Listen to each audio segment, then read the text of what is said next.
Hey, Made in America listeners. Whether this is your first show or you've been with us for 5 years, thank you so much for joining us. Please spread the word about what we're doing and the great things that are happening in manufacturing with somebody you know. Hey, it's Ari. Welcome to another episode of the Made in America podcast. Today, I'm with Ed Rodríguez, President and CEO of Penmar. Ed, how you doing today? I'm doing great. Thank you for having me. My pleasure, man. But listen, it's the Made in America podcast, so we got to start off with the same two questions. What do you make and why do you make it? Let me tell you what Penmar does. Penmar is a pressure-sensitive tape and label manufacturing company, and we also sell industrial and warehouse supplies. At the end of the day, what we do is we make labels and we make tape. The tapes are done in Erlanger, Kentucky, but what's made in Connecticut are the tapes, labels. And the labels are what people call stickers. Yep. Now, why do we make them? Just consider this. Go into any grocery store in the world. Everything you find in there will have a label. Consider your package store, your liquor store. 90% of the things in there will have a label. How about go to your local pharmacy? Everything in there will have a label. If you have to go into a hospital, the first thing they do is they put a band on your wrist with a label on it. They label you. So labels are industry independent, whether it's aircraft industry, whether it's manufacturing, whether it's construction, whether it's healthcare, whether it's food, whether it's consumer products, they all have labels. We feel it would be a good business to be in. Well, it sure is. You know, it's funny. One of my favorite sayings is it's hard to read the label from inside the bottle.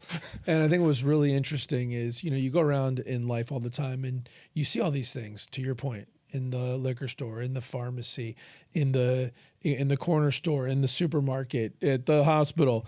You see all the labels, and I don't think most people even would think, or I'll speak for myself, I don't even always put together the fact that, you know, somebody had to make that label separate from the person that made the container that the label is on. You are not atypical.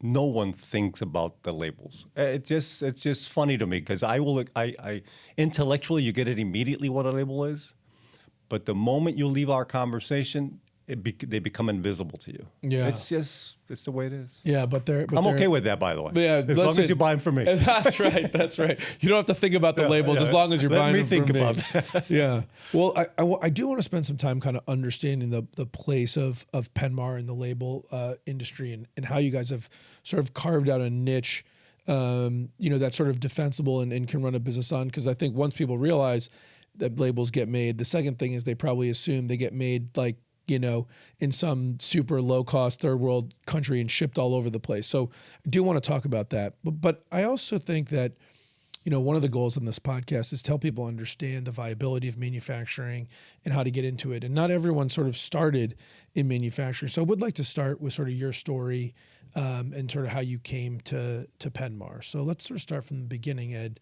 It's not in your family. Wasn't something you grew up doing. Kind of give us your origin story. Where did you start and how did you find your way to Penmar? Okay. Well, by training, I'm a chemical engineer.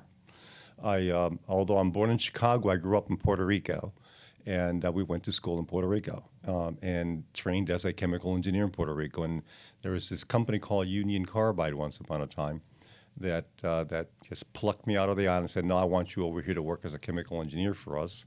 And that's why I started my career in chemical engineering and worked through the various positions that you do in a corporate America.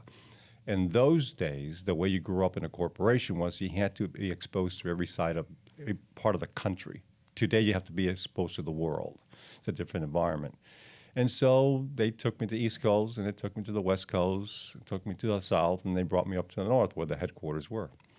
And they trained me and groomed me to be a general manager. In year 2000, the company was sold, or Dow Chemical acquired Union Carbide. And I ran a business as a general manager on a worldwide basis. It was a heat transfer business. Heat transfer? Heat transfer fluids, yeah. Okay. It's what you put in the radiator of your car, the things that you have that moves gas along the pipelines. They use a heat transfer fluid to achieve that because otherwise it'll freeze. Got it. And that's a funny story how heat transfer fluids were found or created. It's not a funny story, but I diverge go there because it'll be a while.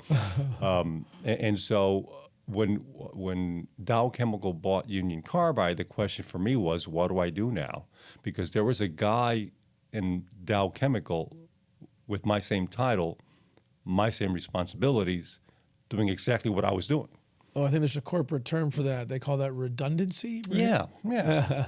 And so I spent one day, a whole lifetime, one day in Midland, Michigan. I said, no, I'm not doing this. I'm not going to root my family and go to Midland, Michigan. I'm going to stay in Connecticut. That's just where our roots are right now. And so I created a consulting firm at that point to do general management and train companies or managers how to run their businesses as a general manager, because that's what I was groomed to do. I was groomed by a corporation, trained and schooled to run a business on a worldwide basis. And so I run Connecticut, basically consulting for firms, a gig here, a gig there. I met Penmar's owner in one of these events that I used to attend, which you do business development on. Mm-hmm. And as we compare notes, he and I went to college at the same time. And we met actually when we were freshmen in college at the same time. And here come 20 years later, we get to meet but casually in this meeting. And so good friends always meet and get together, and he was running his business. He said, here's a business I run. These are the challenges that I have. And I started doing work for him, understanding Penmar Industries and the challenges that Penmar Industries had, from HR, business development, customer management, all that kind of stuff. And we started working with him. And so, unfortunately, he passed away, and the family asked me to come in and run the business, since I already knew how to run the business, and I've been doing that since 2008. Wow! So a little chance meeting, reconnect with an old friend, and here it goes. Right, you never know how the road turns. So talk about sort of the background of Penmar Industries itself. So your friend, I don't believe, started the business. No. Right? So let's get a little bit of the background on this. This actually is a fun story, because it dates back to Jim Penders and John Marchese.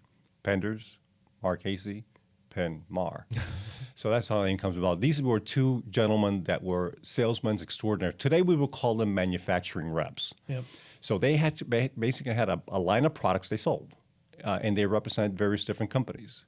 And their products were complementary, meaning they didn't compete with each other, but they knew each other. And so they would go to the same company, see themselves in the lobby, and talk with the same buyer about different products that each one was representing. And so they started talking to each other and said, what if I got all your products and you got all my products, and instead of buying small quantities, we bought large quantities, we would get it at a lower price, lower freight, at a discount, and make more money. And so they decided to create Penmar to achieve exactly that, to sell industrial and warehouse supplies around Connecticut and the tri-state area, and built Penmar in 1967. And that's how Penmar came about. We were an industrial warehouse supplies company. Right. So at its initial outset, Penmar had nothing to do with what it does today. Nothing at all. It was really selling. So for those that aren't maybe schooled in this, what's an example of like an industrial supply that Penmar might have sold a lot of in the 60s and 70s and so forth? Think about supply chain. You make a widget, and I don't care what the widget, it can be a cup. You make a widget. The first thing you do is you label the widget. So whether it's printed on it or you put a label, you identify what that widget is. Then all the products that are required to get this widget to your customer, whether it's a box, bubble, tape, shrink wrap, stretch wrap, hard hat, goggles, gloves, shoes, uniform, whatever it takes to get this to your customer, that's what they supplied. Got it. Yes. And so that was what the business did for a long time. How did it go from sort of Penmar to your friend? What happened was one of the things they sold a lot was, and I'll introduce the tape, the label, not the tape part of the business, is that they sold a lot of tape for 3M tape, Sure tape, Inner tape. And again, all these are salesmen extraordinaires. They knew their craft well. These were the days of the 3 martini lunches. Yeah. Okay. And they decided, we sell everyone's tape. What if we sold our own tape with our own brand name? By doing that, by selling your tape that no one can make because only you make it, you spec it into a customer, and now the customer can only buy the spec'd in tape. Your right. tape. So that's how they created Spec Tape, which is our brand of product called Spec Tape. And we decided to put the plant in Erlanger, Kentucky, because it's central to the United States. Got it. And so that was the first diversion from going all warehouse and industrial supplies was the tape part of the business. At one time, one of the customers that Jim Penders, had asked him, I'm buying these stickers. People call label stickers. Yeah. I'm buying these stickers, and I'm uncomfortable with the individuals I'm doing business with. Can you help me? And Jim did not know how to say no. He's never sold a sticker in his life. He's never made a label in his life, but he said, yes, we can help you. And so he went and did a little investigation, got himself a little Flexo press, and started printing labels for this company. And so as a result of doing that, we started doing printing. And we learned when we did that, the diversity and the variety of industries we can serve. And it made better margins, made more money. And so we started really changing and evolving the business as how it was from industrial supplies to tapes and industrial supplies to tapes and labels. And today we have changed the company basically to be a printing company that sells tapes and industrial supplies. The whole entire business has gone changed. kind of upside down.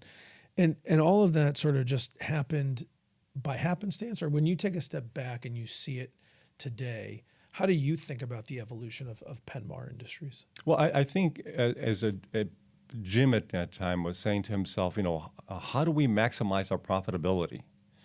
And he understood that labels were industry independent.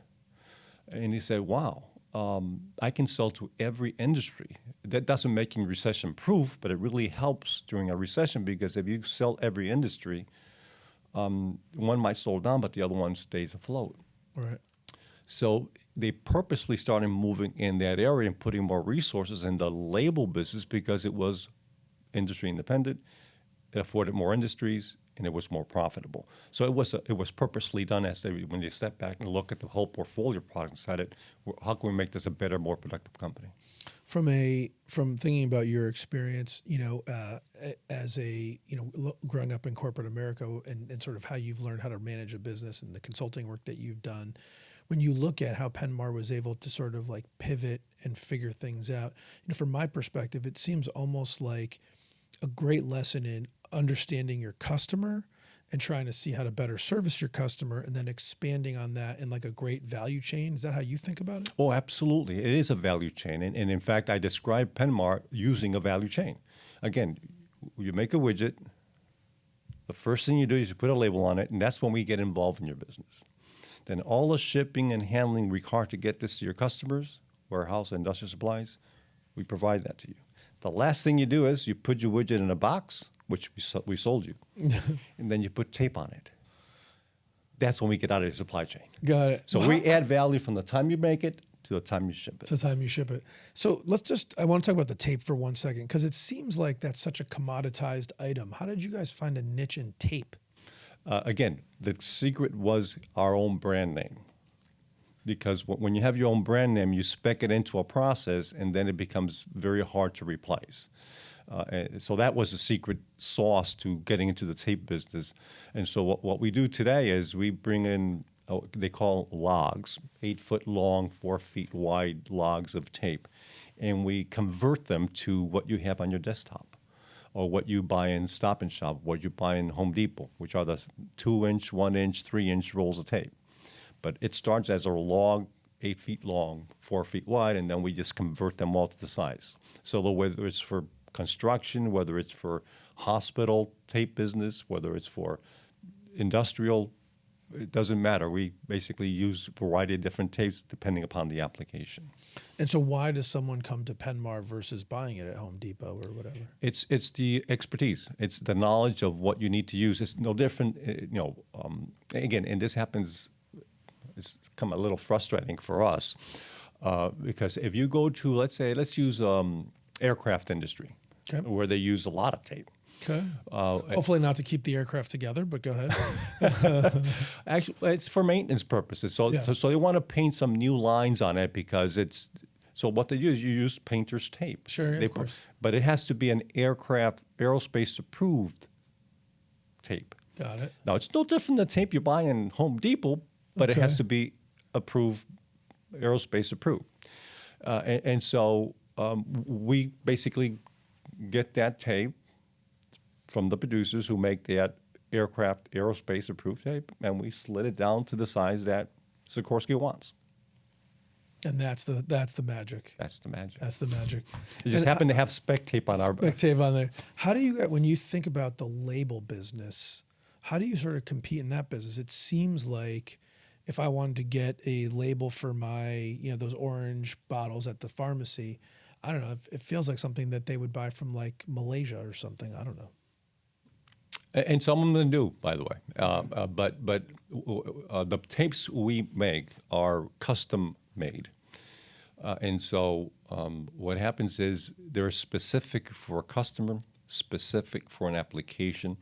And so the substrates that we use would be specific to the application because let's say you need to take a product and you have to put it in a freezer and then transport that to some other place. Well, the adhesive you would use for that product will be different than the product that adhesive you would use for a product that you don't have to put in a freezer. Right, that would just go on a The shelf. adhesive you use for a product that you put in an oven will be different than the adhesive you use for a product you have at room temperature. And so will the substrate be different. So everything changes depending upon the application. And then, of course, it's custom made specifically for the customer, so their branding would shine as well. So and this is where I think people don't always think about that, right? Like, don't even occur to me to think about the fact that I got to have a label that goes into an oven or goes through a freezer or has to survive this or has to survive that. And that's where you guys have found a way to provide labeling and identification solutions for folks. Exactly, but we still love to be able to go to a grocery store and sell you your pasta sauce. Those are great as well. And our secret sauce there is not that we can make the pasta sauce, is that we probably can make that pasta sauce cost effective for you at a lower cost. What do you mean? Wait, make the pasta sauce? No, I'm sorry, the label Okay. for the pasta sauce. Got it. And you can do that, and you compete with that how? Again, looking at where we're going in the future, one of the things we started to do is looking, okay, how do we transform the company from where we are to where we want to be? Which is probably, you would say, that's my job. Right? Yeah. And so one of the things we did in 2017, we started to decide, the way we grow the business is by adding more customers. Right. And the customers need to have the ability to make widgets because you put labels on widgets. Right. Whether it's a pasta sauce or whether it's a bottle of booze, it's a widget. That's right. And so when we look at the manufacturing sector in the Northeast, not just Connecticut, the growth of manufacturing, is growing, but it's not growing at accelerated pace. And we wanted to have accelerated growth. So we decided the only way to do that will be through a merger or an acquisition. And so we started looking at M&As very seriously. We have good technology, but it's data technology, it's flexo technology, and it's good business. And we are going to stay in that area. But we decided if we're going to grow, we either have to acquire someone with more modern technology, with existing customers. That way we can do accelerated growth because we bring in a whole new portfolio of customers into the fold along with new technology. So you increase your capabilities, and you increase your capacity, and you increase your bandwidth. We had many opportunities to do that, but unfortunately at the 11th hour, things will just fall apart. It could be just me. And so we decided we can't keep waiting for success to happen. We are going to have to make it happen. And so we decided to invest significantly in digital technology. And by doing that, we're again changing the company nature to be sure that we're set up for the next 15 to 20 years by investing in variable digital technology. Variable, what is it? Variable data, digital technology. Interesting. So, I mean, look, and so that's the view of the next leg of the journey of the business. Because, I mean, I feel like the business has been, reinvented 3 times already? Maybe, Fair enough. Yeah. And now the next one is this variable digital technology. So what does that How do you view that as the next iteration of the business? What does that look like on the other side of that investment? Well, again, it goes back to the question about customers. What do customers today want? And today, more and more customers are looking for short runs. They don't want to buy 500,000 labels at a time because they have to put it in inventory. It costs a lot of money, and so forth. They say, well, can you just supply me 500 at a time? Well, current technology, you can do that, but it becomes very expensive because it's not the first label you make is extremely expensive. The millionth label is cheap. Cheap, right? But to make so if the customers more and more want technology that allows them to buy 500 at a time because they want it, they don't want to build inventory. They want it to just buy it when they need it and put it on their product as they need it. Digital technology affords you to do that. Variable data technology then affords you to do it even better. Today, when you have a flexo process, to register the product is to get it all aligned. It can take you between 50 to 100 feet of stock to get it registered, to get it aligned, to be sure that each color is correct and in the right place. So if you have 8 colors, you're going through 800 feet of stock to get that very first label done. So there's the setup time plus the material time, plus the dyes, plus the ink. 800 feet of waste. That first label is very expensive. That first label is very expensive. The millionth, okay, you recovered your money. But when I do it digitally, I only go through 10 feet, and I have everything done correctly. On top of which, the next time I have to do it, I just press the button, say, remember label A? That's what I want. That's what I want. And it goes immediately. Whereas if I do that label flexo-wise, I have to go the 800 feet all over again. So it becomes significantly more effective, more efficient, on top of which, let's say you're going to have a party and you want to invite 100 friends, and you want each friend to have their own specific label that mirrors their identity, and you took the time to get an artist to make 100 different stickers or labels. It takes me only 5 seconds to do it, and I can make 100 different labels at a time. I can make 1 million different labels at a time, just 1 million differently. Really? That's what variable data technology allows you to do. That sounds massive. It's a lot of fun. Yeah. It just seems like a huge leap forward. But that's where that's where we're going technology-wise. Right. Let me give you an example. Today, Amazon is really pushing variable data technology. They want to be sure that every time you buy a product from them, is identified as an Amazon product, and they can verify that it is, because of counterfeits and such that are happening all the time. All the time. So they want each product that you buy from them, even though they're 10 cups, they're all the same 10 cups, but each cup will be identified individually. That way they know that each cup came from them and who was the supplier and so on and so forth. You cannot do that without variable data technology, and that's where things are going. So whether it's going to be Walmart, Amazon, you name them, they're all moving in that direction now. Once again, listening to the voice of the customer, figuring out how to meet that customer need, driving the business forward. Do you think in today's day and age, as you think about digital and you think about technology, is the human interaction aspect still an important thing that customers care about? Like the ability to have a partner that they can call, that can service their needs. Is that out there? Or as you think about the Amazons and the customers, is it just like they're looking for someone who's silent in the background that they don't have to talk to? Like, where's customer service fit in the equation? That's a good question, and it varies depending upon who you're working with. The human interaction is absolutely necessary, always will be. You cannot do this without good customer service. In fact, we believe that that's one of our big differentiators, the fact that you can call, you get someone on the line that answers your phone call. It's also important to be sure that when the customer says jump, the only thing we say is, how high? I think that adds value to our relationship. But the larger you get, the more numbers driven it is. So if you're a Walmart supplier, and every Walmart supplier can appreciate this, it becomes a numbers game. But that does not take the human interaction away, because products always change, always keep getting innovative, and you need to have that interaction if you're going to meet customer needs moving forward. So it's absolutely necessary. It's a really interesting point that you're making, right? Because I think I think this. Let me see if I can make this point back, and you agree with this. You're saying the larger the customer, Walmart, Amazon, and I've heard this many, many times. Like the bigger the customer, they kind of lose a bit of the face with you, and the other way around.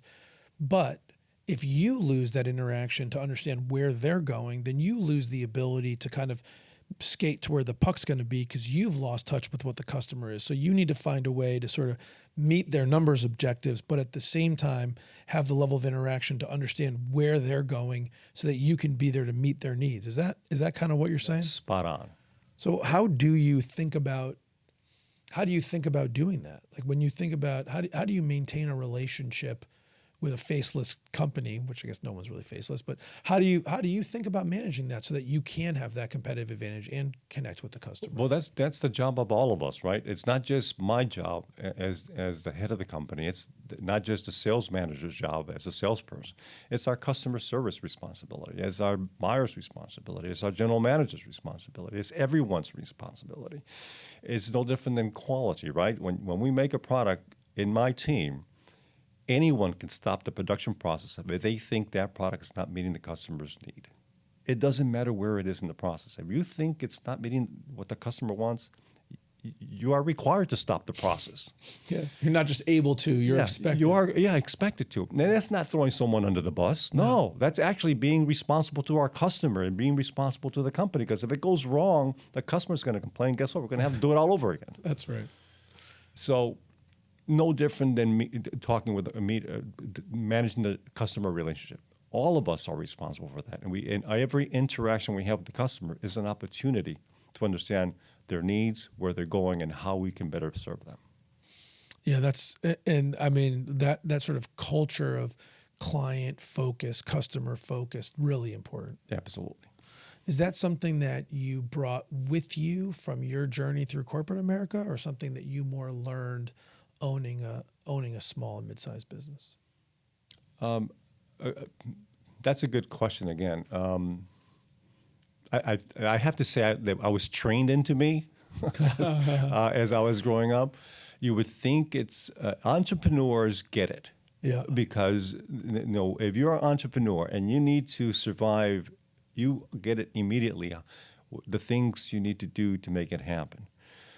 So because I came up in corporate America, I was trained into me. But as an entrepreneur and running a small company, it is absolutely vital to survival.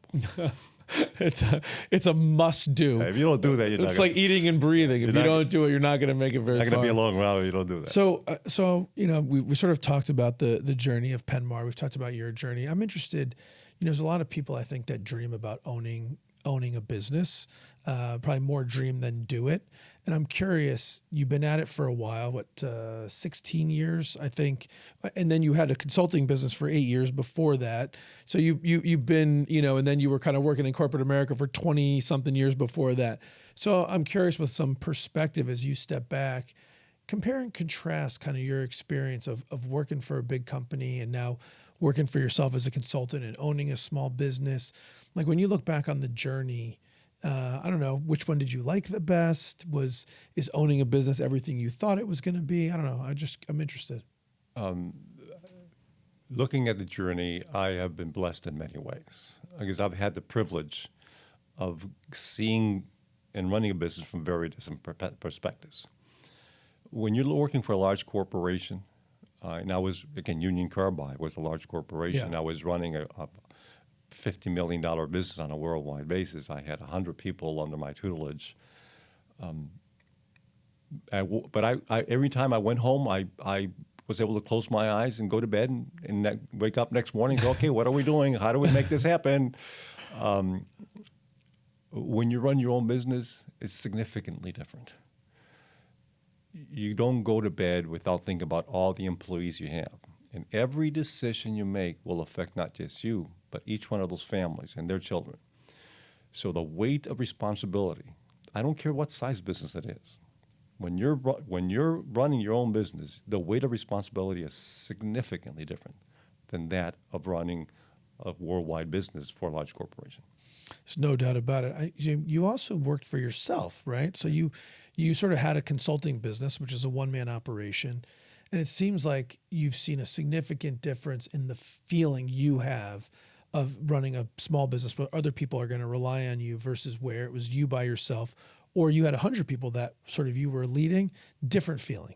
Oh, they're all, yeah, it's different. But again, I think the one of running a company with a small company with 50 employees, that's the weightiest one. Because if you're working for yourself, I'll make it happen. Yeah. I'll walk around, make it happen. But also, if you make a bad, having been a one-man business for a while, many years ago, it's like, I don't know, but speaking for myself, I felt so much more free because the only person I wasn't even married then, the only person that was going to get hurt was me. And I could always undo it, redo it, go get a job, whatever. Exactly. But when other people are relying on you, it's different. It's very different. And that's the one that is more weighty. As an independent contractor, I'll make it happen somehow, somewhere. And you feel, when you had 100 people that were working for you at Union Carbide, even though that was more people, you felt less of the weight of your decisions than you do as running a small business? Oh, absolutely. Oh, without a doubt. See, when you have a large corporate... Well, you finish. It's counterintuitive, I think, to some people would say.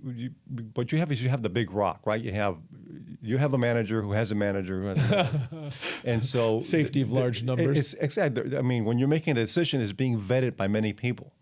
So it's like, okay, this is where we think we got to go. This is why we think we're going to go there. And these are the pros and the cons and the strategies, so on and so forth. And that makes sense. Let's go do it. So if it fails, we have enough money to make it change course. It's not a big deal. Right. If it fails in a small company, a lot of people get affected. Yeah. And it's their personal lives and their children's lives. So it's different. Did you, coming into it, was it something that you anticipated was going to be that weighty? Or is it something that you didn't anticipate and sort of learned as you sort of got into running the business? It's something that I learned. I figured, I've run a business, I have 100 people, I know how it feels.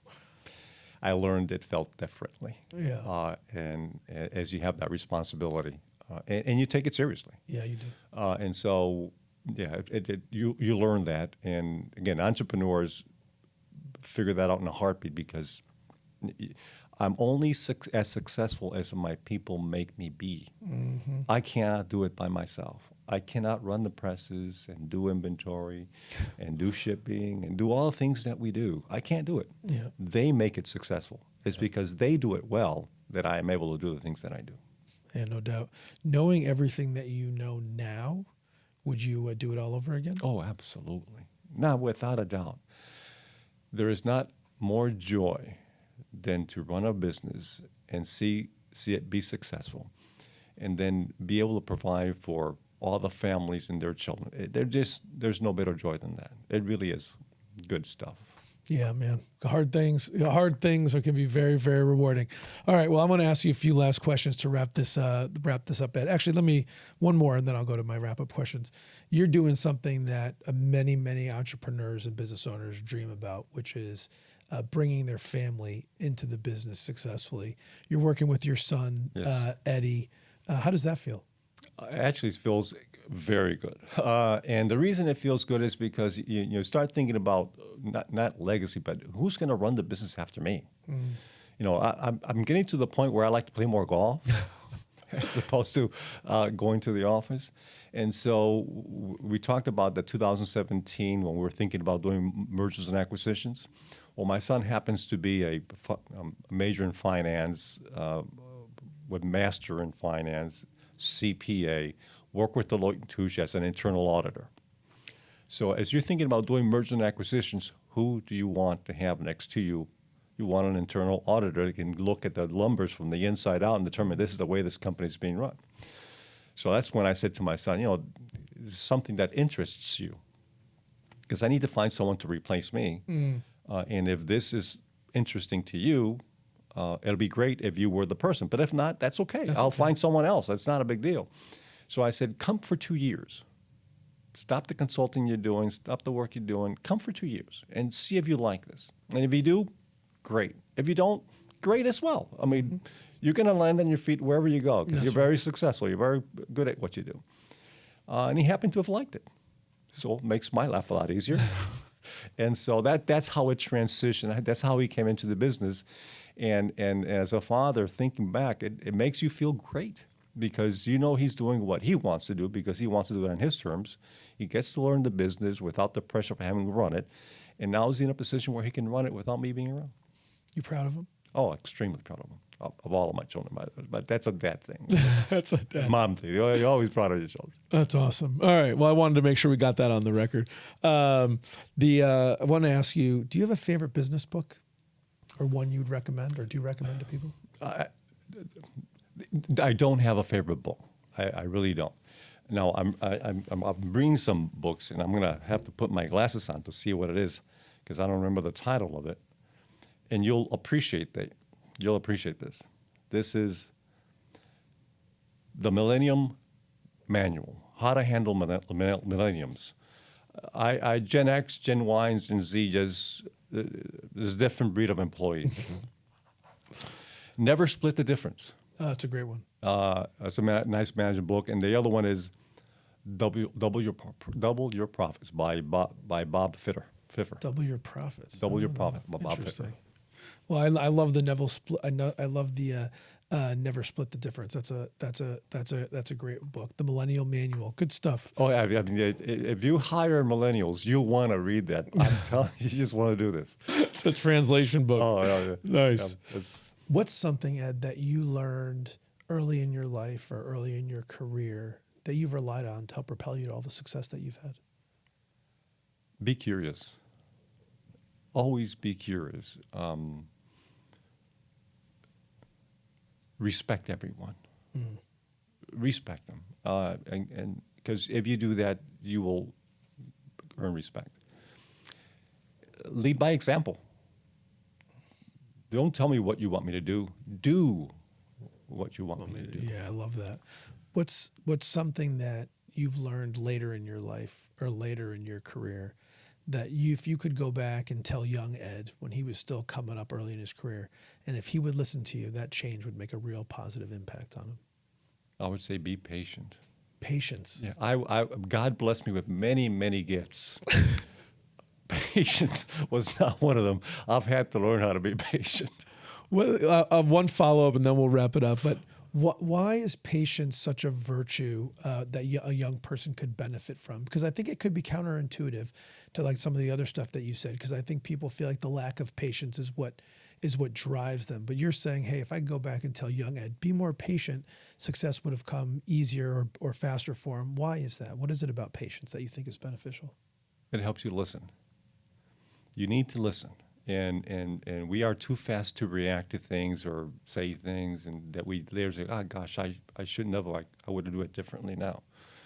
Patience allows you to listen, allows you to find common ground, because we're more similar than we think we are. And if we do those things, we will be successful.